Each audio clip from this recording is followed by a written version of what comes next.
दोस्तों, आज मैं आपके सामने एक ऐसा हॉरर एक्सपीरियंस लेके आया हूँ जो कि एक लड़की द्वारा कोरा पे दिया गया है। जिन लोगों को नहीं पता उनको मैं बता देना चाहता हूँ कि कोरा एक ऐसा वेबसाइट है जहाँ पे लोग अपने अपने ओपिनियंस रखते हैं, अपने अपने इंसिडेंट्स बताते हैं। वहाँ पे एक सवाल पूछा गया था कि तुम्हारा सबसे ज़्यादा हॉन्टेड एक्सपीरियंस लाइफ में क्या रहा। दोस्तों, वो लड़की का नाम है गौरी मधुल।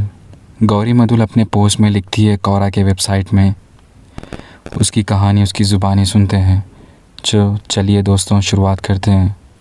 दोस्तों, कहानी की शुरुआत करने से पहले मैं आपसे रिक्वेस्ट करता हूं कि अगर आपको हमारी कहानी ज़रा सी भी पसंद आती है तो नीचे लाइक कमेंट करना। आपका एक एक कमेंट हमें अगले वीडियो में तैयार होने के लिए मोटिवेट करता है। आपका एक कमेंट मेरा सारा दिन बना देता है। दोस्तों, अगर आप पूरी स्टोरी को अच्छी तरह से सुन रहे हो, इसका मज़ा उठा रहे हो, अगर आपको ये पसंद आ रही है तो सब्सक्राइब और लाइक करना, क्योंकि एक मेहनत करने वाले को कंटेंट लिखना, उसको एडिट करना और साफ वॉइस आप तक पहुंचाना, इसमें बहुत ज़्यादा मेहनत लगती है। तो माफ़ी चाहता हूं, मैंने आपका ज़्यादा वक्त ले लिया। ज़्यादा वक्त ना लेते।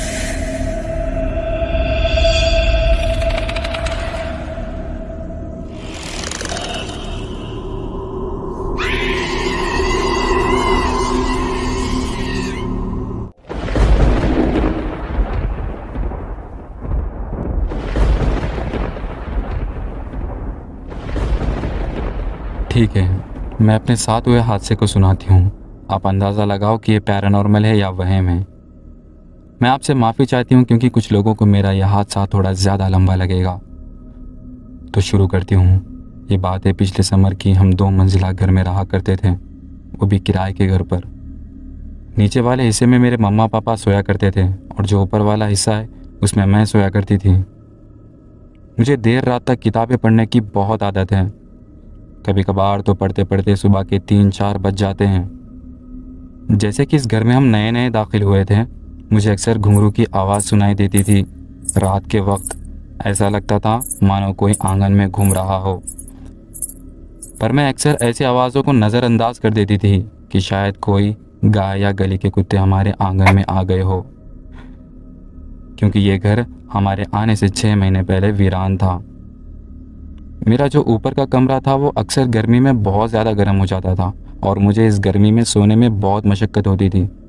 जहाँ की मेरे मम्मी पापा का रूम बहुत ठंडा था और उनके बेड भी बहुत मुलायम थे। पर एक दिन मेरे पापा बिज़नेस की वजह से यहाँ से कोई और शहर चले जाते हैं। मम्मा ने मुझे उनके साथ सोने के लिए कहा, क्योंकि इस बड़े घर में हमारे दोनों के अलावा और कोई नहीं था। मैंने भी बिना सोचे हाँ कह दिया मम्मा को। मम्मा के कमरे में बहुत उजाला होता था गली की लाइट्स की वजह से, जिसकी वजह से मम्मा सारे के सारे रूम के लाइट्स बंद कर देती हैं। मैं भी आंख बंद करके जल्दी सो जाती हूँ। सुबह जब उठती हूँ तो मेरा जिस्म बहुत दर्द करता है। ये मेरे सपने की वजह से हुआ है, जो कि मैंने रात में नींद में देखा था। मेरे सपने में कुछ ऐसा था कि मैं कहीं और खड़ी हुई थी। मैं सारी चीज़ों को देख रही थी। मैंने सपने में देखा कि एक आदमी को मार दिया जाता है और उसे जलाया जाता है लोगों के हाथों से। जब मैं उस सपने से उठती हूँ तो मैंने देखा कि मैंने अपने दोनों हाथों को मुट्ठी बनाकर ज़ोर से पकड़ रखा था कि मेरी उंगलियां दर्द से जल रहे थे और मैं पसीने से लुत्फुत हो गई। जैसे ही मैं उठती हूँ तो मैंने सोचा टाइम देख लो अपने मोबाइल पे, जो कि मैंने बेड के नीचे रखा था। मैं बाईं तरफ से सोई हुई थी और दाहिनी तरफ से मेरी मम्मा सोई हुई थी। मैंने अपना मोबाइल देखा। सुबह के करीब 4:03 हो रहे थे। फिर मैंने अपना करवट बदल दिया।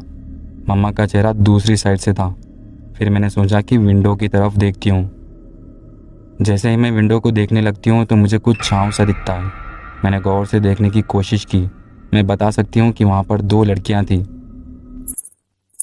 वो भी खिड़की के बाहर नहीं बल्कि हमारे कमरे में थी। एक अपने घुटनों के सहारे ज़मीन पर बैठी हुई थी। वो सीधा वही अंदाज में बैठकर मेरी मम्मा को घूर रही थी और दूसरी जो लड़की थी वो उसके पीछे खड़ी हुई थी। मैंने सोचा कि मैं पैरानॉर्मल चीज़ें किताबें बहुत पढ़ती हूँ ना, शायद उसी के असर की वजह से मेरे साथ ये सब हो रहा है। फिर मैंने अपनी आंखों को रगड़ कर देखा।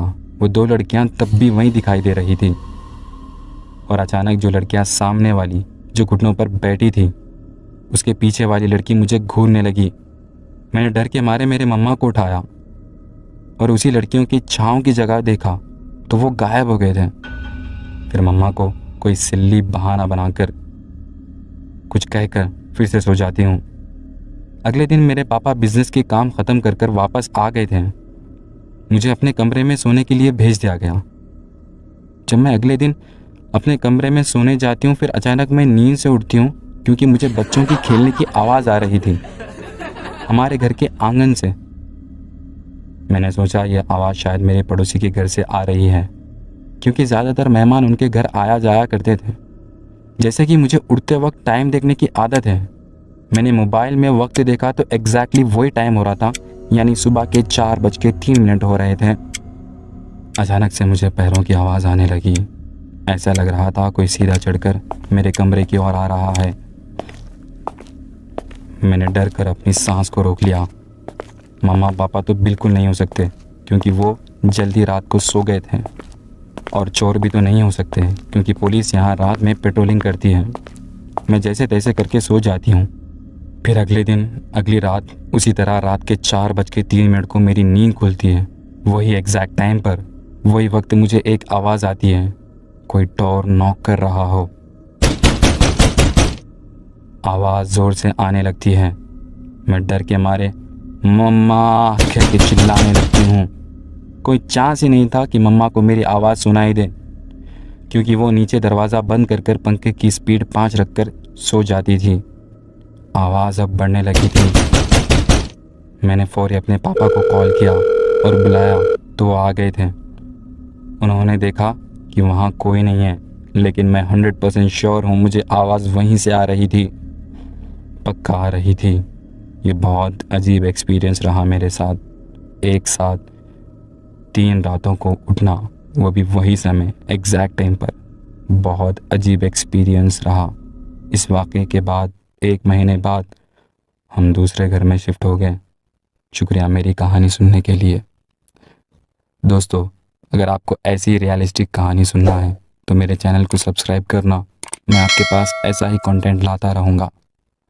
दोस्तों, एक कंटेंट को बनाने में बहुत मेहनत लगती है, रिसर्च करना, कंटेंट को ढूंढना और ओरिजिनल कंटेंट आप तक पहुंचाना। Please try to understand.